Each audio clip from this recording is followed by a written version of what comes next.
السلام عليكم ورحمة الله وبركاته. صاحبتنا كحرن جنال كنا دمانتي سو دوادا صاحبيال caawa iyo wararkii ugu dambeeyay ama update marka ugu xiisaha badnaa oo aan rabno marka inaan idin soo dayno iyo qodobada aan rabno inaan soo qaadano oo ah qodobo gabi ahaanba marka aad u xiiso badan. haddaba xaaladii qasnayd ee Puntland ka taagnayd heer iyo shalay iyo tanaasulidii marka madaxweyne Dani uu tanaasulay odayaashii garaadada ahaa iyo isimadii marka iyaguna ku raacay go'aankii shalay la gaaray oo ayaga laftigoodu ay uga timid arrin xun shacabkii khaatumo ama SSC ee magaalada Laascaanood iyo gabi ahaanba reer SSC oo odayaashii ayaguna ka soo horjeestay xaaladina ay noqotay mid aad cirka isku sharartay go'aamada marka shalay ay gaareen iyo in lagu laabto codkii iyo 60 cod ee ay marka odayaasha baarlamaanka ama xubnahaas dhowr iyo 60 doorashada iyagu ay sameynayaan mid xaq ma tahay oo Puntland markaas ay sinaan iyo cadaalad ku heli karto mase ma ahan. dhinaca kale waxa idinku haynaa beeshii habar jeclo oo iyaguna markaas digniin ugu dambayna siiyay ama markaa u sheegay dadka ay ugu yeereen in ay yihiin dad iska dhaadhiciyay ama ah Somaliland ismood oo ah beesha harti ee markaa ka soo jeeda gobolada Sool iyo Sanaag iyo Cayn oo ay dhaheen ama Somaliland taageersanow ama ka soo horjeed annaka go'aankayagu waa mid haddii aan nahay beeshii habar jeclo mar walba waxa uu markaa go'aankeenu yahay in qofkii ka soo jeeda beesha harti ama daarood hargeysaha ka yimaado ama ceergaabaha ka soo baxo oo xagga ah u soo socdo ama ganacsi nooc uu rabo ha wado ama Somaliland ha ka tirsanaado midna khuseeya ma ahan waanu dilaynaa waana dhacaynaa gawaari iyo xoolo wixii uu wataba. arrintuna waa mid fudud ma ahan oo digniinta ay markaa soo bixiyeen. dhinaca kale jaamac shabeel oo aad wada taqaanaan ahna siyaasi weyn oo nin aad u maskax badan Somaliland iyo geyga markaa Soomaali degan tahayba nin hadaladiisa ama talooyinka uu markaa soo jeediyay aad looga dhageysto siyaasadana aad loogu ixtiraamo meel walba oo markaa ay Soomaali joogto ayaa waxa dhacday dhowr jeer oo uu markaa wareysi isaga laga qaadayo in uu jawaab waafiyo oo uu markaa siiyay siyaasiyiinta Somaliland ama xisbiga heego ama xisbigan hadda talada haya ee Muuse Bixi inta ay ka xanaaqeen go'aankii ugu dambeysana beenkii xalay ahaa ay uba soo jawaabeen in jaamac shabeel la xiro maadaama oo uu ayagii ka soo horjeedo oo ay ku eedeeyeen in uu markaa beeshii khaatumo ama dhulbahante markaa iyaga garab siinay ama u hiilinayo. haddaba aynu ku bilaabano beeshii habar jeclo iyo go'aanka ay soo saareen oo ah mid aad loola yaabo. nimankan markaa beeshan habar jeclo go'aanka ay soo saareen mid hadda odayaashooda toos uga yimid ma ahan balse waxaan dhihi karnaa waa mid ay la qabaan odayaashoodii ama siyaasiyiintoodii. nimankan hadda aan raba inaan diso waa niman ciidan ah oo ayagu markaa u soo hub qaatay ama u soo qoryo qaatay in ay dad laayaan waxna dhacaan. waxa ay sheegeen in aysan ku xeerin doonin qofku hadduu yahay qof Somaliland markaa ama Somaliland isu haysta inuu yahay marba haddii aad daaro tahay ay dhaheen oo aad beesha harti tahay wax iska keen xiran ma jiro oo way isku dhamaatay. waxaana naga go'an ay dhaheen haddii aad hargeysa ka timaadid iyo haddii aad ceerigaaba ka timaadid oo aad u socotid dhulkayaga ay degaan beesha Isaaq ama Somaliland ogaada. haddaba tani waa digniintii ugu dambeysay oo waanu idin dilaynaa. ganacsiga aad wadataan gawaarida aad wadataan xoolaha aad wadataan wax walbay tahay mid aanu cafinayno uma ahan ama iska dhaadhiciyo inaad Somaliland tihiin ama ha iska dhaadhicinna annaka dagaal ayaa inaga dhexeeya dhulkiina jooga oo naga jooga haddii kale dil iyo dhac ayaa idin yaalla. feeriya marka digniinta sida ay nimankan ciidanka u dhaheen xabad kiniina qaad iyo ganacsi ka yimaado daayo in xabad kala jabin inta loo halka anagu ma ogolin oo ay tagto Laascaanood iyo jiidabo wixii noo gudbana waa qabanaynaa wixii xaga noo dhaafana waa ka daba tegaynaa bartoodan ugu tegayn waxaanu ka yeelaynaa ma jirto dawladda. digniintaas haddaba aynu arkaynay iyo ciidamada hubeysan ee diyaarka u ah beeshii harti ama ha ahaadaan warsangeli ama ha ahaadaan dhulbahante ama ha ahaadaan dad ganacsato ah oo ka soo jeeda beeshaas harti ama ha ahaadaan ay dhaheen qof Somaliland isagu markaa aaminsan inuu yahay oo Somaliland ama xil ha u hayo ama ganacsi wado oo meesha ganacsigiisa ka shaqeeyo wax walba uu yahay annaka iyo beeshii daarood dagaal iyo xabad ayaa noo taala ay dhaheen qofkii dhulkeena u soo gudba waanu dili oo waanu dhici. waa digniintii ugu dambeysay. xitaa haddii aad dawladii Somaliland ka tirsan tahay oo aad ka timid dhinacaas iyo hargeysa iyo berbera ama burco oo aad gobolkan Sanaag u soo socotid ceergaabo dhulkeenana aad soo maraysid ay dhaheen annaku waanu ku dhacaynaa waanu ku dilaynaa. haddaba ogaada dad badan marka waxa jira beesha harti ka soo jeeda oo ayagu ilaa ay hadda aaminsan in ay Somaliland yihiin dagaaladii iyo dhibaatadii dhacday markaas aan aaminsanayn in ay dadkii kala go'een balse dadkaas hadda waxaa u soo baxday ama digniintii ugu dambeysay way haystaan arrinkuna meel ayuu saaran yahay hadda iyo kadib marka haddii dadkaas iyagoo socdo ama ka yimid ama ganacsi wata la dilo ama la dhaco taas macnaheedu waxay yihiin ciidamada beesha habar jeclo ee SSB la baxay in ay dhaheen waanu dilaynaa hal ogaado lamana isku raacan doono ama cid markaas aanu ka yeeli doono waxaan soo celiyay ama dad baa disheen ma dhici doonto ay dhaheen waa warcadkaasi qodobkaas halkaas aynu kaga tegaynaa qodobkeena labaad ayaa waxaynu kusoo qaadanaynaa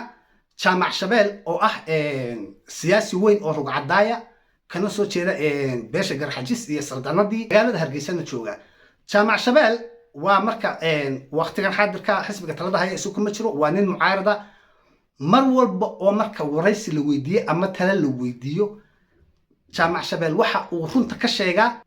xaaladda markaas taagan ama la weydiiyey ama markaas Somaliland iyo Khaatumo muddadii Khaatumo iyo Somaliland ay isdagaalayeen ama 8 bilood ee Gooch Cadde dagaalku ka socdayna marar badan ayuu runta ka sheegay oo la dhageysan waayay oo uu 100 jeer ku soo celiyay jaamac shabeel ugu dambeyntii marka waraysi laga qaadayay ayaa wiilkii waraysanayay waxa uu ku celceliyay dhowr jeer dadkii jamaahiirtii SSC ama Khaatumo ee intay dhowrka tuulo soo galeen gubeen arrintaas markii la weydiiyay jaamac shabeel wiilkii waraysanayay ayaa waxa ugu jawaabay meeqa jeer ayaa ayagana la gubay 8 bilood oo kaamil ah ayaa magaalada Laascaanood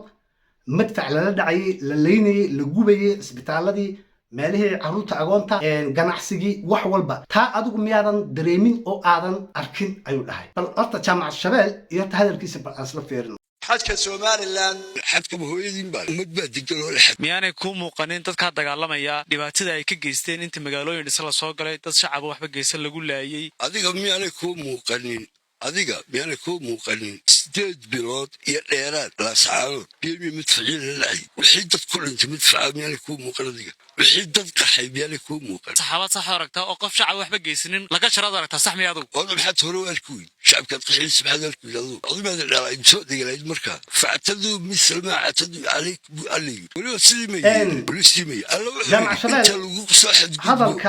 uu markaa yarka wariyaha ah uu weydiinay uu leeyahay ma taageersan tahay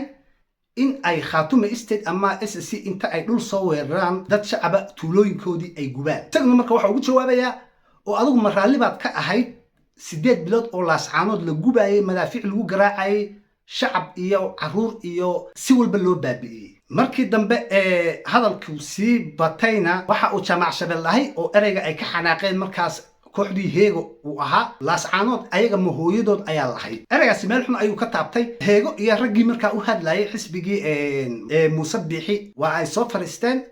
waxayna go'aan ku soo jeediyeen ama ay dhaheen markaas jaamac shabeel waa in la xiraa oo si degdega xabsiga loo dhigaa waa in dadka la soo qabtaa waa in jeelka lagu ururiyaa marka jaamac shabeel hala xiro baad leedahay hala xiro yes hala xiro raacaysa ee kolba hor cararaysa ee oranaysa ma xuduud ma hooyada baa hay hooyada yaalate dumar baa loo jeedo markaa masayr shorka tay masayraan oo masayr siyaasadeed galana adduunkaas ugu xun marka dadka qaar masayr siyaasadeed baa haya maxay ku xirayaan marka jaamac shabeel ula jeedada marka ay jaamac shabeel u xirayaan waa maxuu annaka dhibaatada iyo dulmiga aan wadna noogu raaci waayay oo uu rayigeena u qaadan waayay jaamac shabeelna muddadii la soo dhaafay 100 jeer buu la hadlay una sheegay runta ayaguna way qaadan waayeen talo wanaagsan dhinac walba waa uu ka siiyay balse waa ay fahmi waayeen waxa la yaab leh marka yani horena diiniin xitaa waana loogu sheegay akhrisabanka in dadku intay jahwareeraan dad caama ah oo jaahiliina oo aan xumaanta iyo dembiga kuwa lugaha kula jira ay ka dhigan doonaan dad hogaamiye oo liidhara ah iyaguna markaas dadkaasina laftigooda iyaguna ay ku baabi'i doonaan ama ay noqon doonaan kuwa jidkii saxsan laga leexiyay dawladda Muuse Biixi buuni oo aad aragtid nooca u dhaqma iyo qaabka uu yahay iyo 10 isagii lamida oo wada buuni ah ayaa dawladdii wasiirre iyo rag u hadla iyo raggii markaa waddanka maamulayay ah jaamac shabeel oo aad aragtay ninkaas maskaxda leh siyaasiga ah aqoon-yahanka ah inta badanna waxa uu sheego ay tahay waxa xaqiiqda ah wanaagana mar walba dadka u sheega isagiina waxa loo arkay inuu yahay nin cadow ah oo dalkii ka soo horjeeda ama dadkii baabi'inaya boqolaal buuni oo kalena dawladdu waa dhex ordaysa oo wasiirre iyo kulli waa buuniga waa ina koore kumaan kun oo noocaas jiro oo wada cawaan ah wada caamo ah meel ay dhaafaan kuwa aysan lahayn ayaa dawladdii u hogaamiyayaala jaamac shabeelna waxaa lagu talinayaa in la xiro oo go'aanka lagu qaato cawaaqib xumada eega qodobkaasna halkaas aynu kaga tegaynaa qodobkeena kale ee aynu soo qaadanayno baarlamaankii Puntland maanta waa ay fariisteen kalfadhigoodii ay maanta fariisteen waxa ay ku taageereen marka oo ay sheegeen go'aankii ay shalay gaareen garaadada ka soo jeeda beesha SSC Khaatume ee dhulbahante oo marka ay ku sheegeen in ay badbaado iyo nabadgelyo marka iyagu wadeen in ay ku taageereen sidaasna lagu taabageli doono go'aanka ay markaas gaareen garaadadu iyo isma marka garaadada laftigoodu taageerayay arrinkan kula socday ayaa gabi ahaanba marka xaqiiqda iyo runta laga hadlo waxa uu ahaa go'aan khaldan oo shaqo ayaga u taala ma ahayn ama mid khusaysan ma ahayn odayaashaas garaadada ah ee ka yimid laascaanood meesha waxay u yimaadeen in aysan dagaal iyo xabad beelahan walaalaha ah aysan ka dhex dhicin oo ay nabadgelyo iyo waxa markaas iyagu kula taliyaan xasiloonina meesha ay ka sameeyaan siyaasadii Puntland ee la isku haystay markaas in ay mijaxaabiyaan ayaga oo markaas taageersan ama taageeraya wiilka uu Faroole dhalay iyo kooxdaas ilma Arajan mijaxaabin toos oo cad ay markaa ku sameeyeen Puntland lugooyina ay markaas god ugu sii rideen odayaashan marka garaadada ah isma kale oo iyaga laftigooda Puntland ka socday ama beeshii daarood ka socday qaarkood waa la socdeen oo arrintii kula jireen balse go'aamada ay markaa gaarayeen garaad jaamac garaad cali waa ka maqnaa oo dibadda ayuu ku maqnaa sidaan wad ognahay garaad jaamac garaad Ismaaciil isaga laftigiisu dhinacaas iyo wuxuu ku maqnaa xuduudaas oogiya xaggaas oo isna lama socon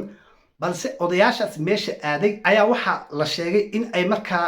noqdeenba nimankii kuwii hadda ayagu markaas lugaha ka jari lahaa ama u dhamayn lahaa maamulkan cusub ee la aqoonsaday ee Khaatume State maadaama oo ay waxa ay hadda cagaha kula jiraan ay tahay horgalnimo iyo in ay dadkii kala dilaan ama baabi'iyaan Puntland ma ahan meel ay leedahay hal beel kaliya oo markaa majeerteen la dhaho Puntland waxay ka dhaxaysaa waa harti oo dhan marka la dhaho beesha harti oo tiro badan beeshii dhulbahante oo hadda iyagu Khaatume State ah oo dhulkoodii goostay oo maamul goboleed samaystay marka laga reebo hartigii kale iyo daarood kale ayaa wada degan leelkasaa degan harti oo dhan baa degan beeshii majeerteen laftigoodu ayaga uma sinna xitaa xaq inay meeshii wax lagu wada qaybsado waxa dhacaysa marka odayaashan garaadada ah in ay xaq darro ka galayaan ilma maxamuud saddexda la isku dhaha moogiye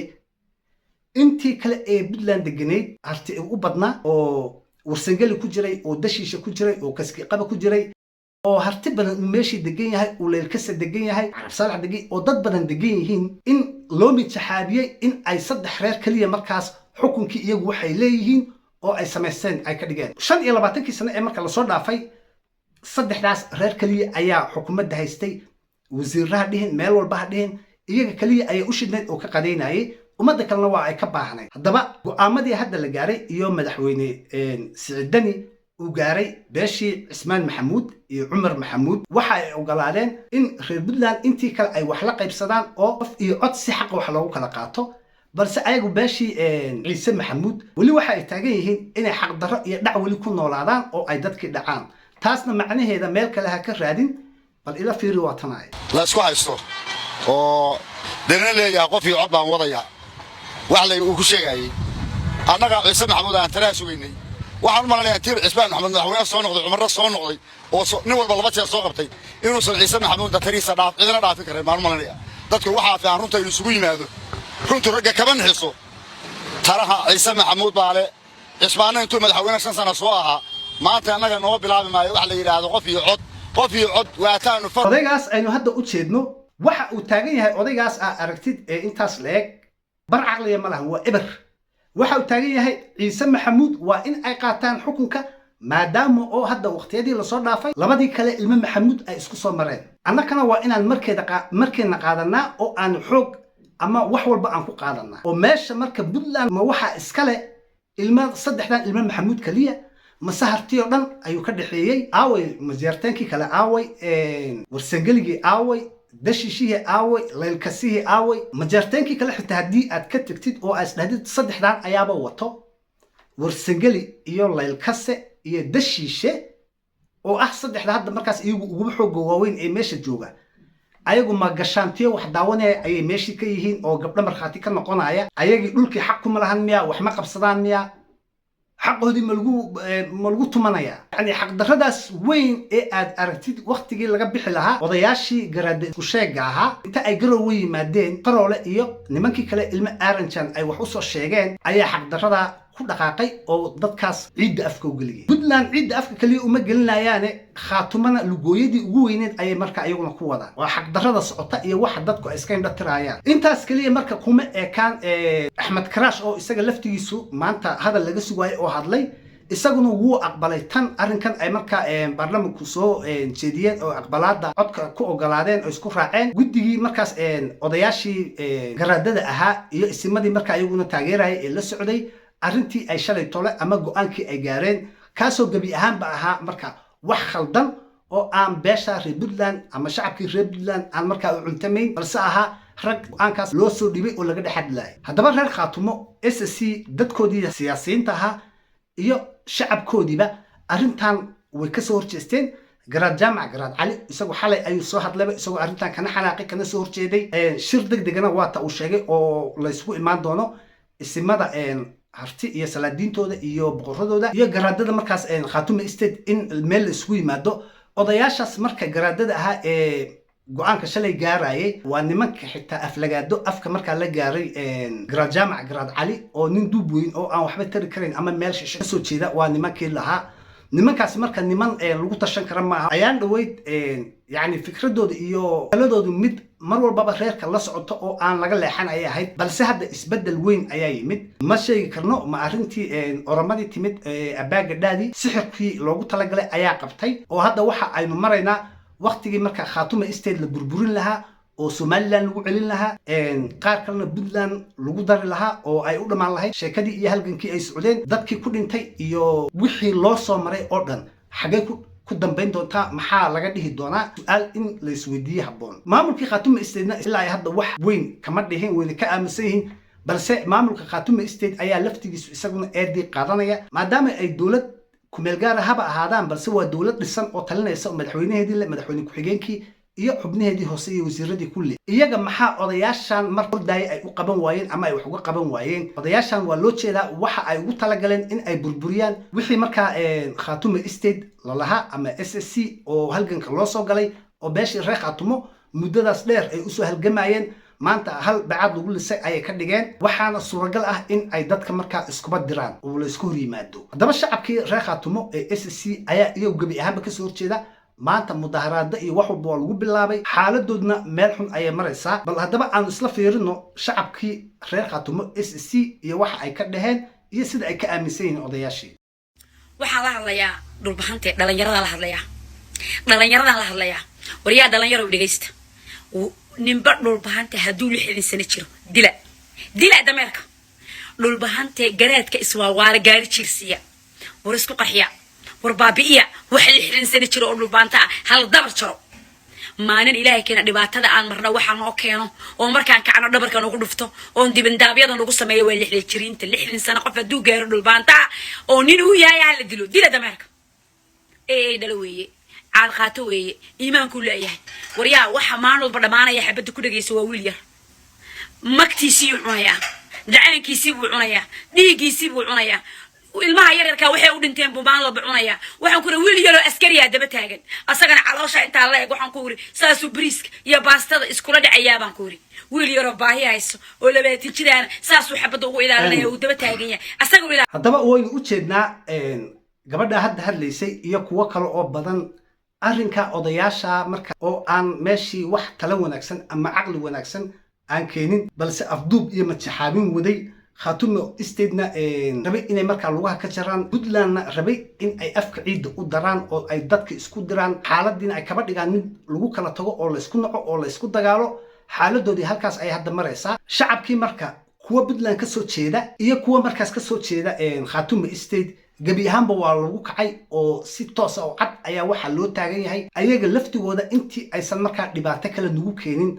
hala laayo ama halna la dhaafiyaba maadaama oo waxay u joogaan in ay tahay mar walba sidii ay dhibaato uga abuur lahaayeen meesha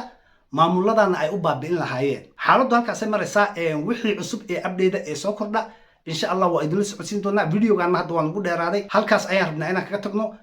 فيديو كحيجة مركا انتي اي نكو كل مدونة ان شاء الله واحد اللي هي والسلام عليكم ورحمة الله وبركاته.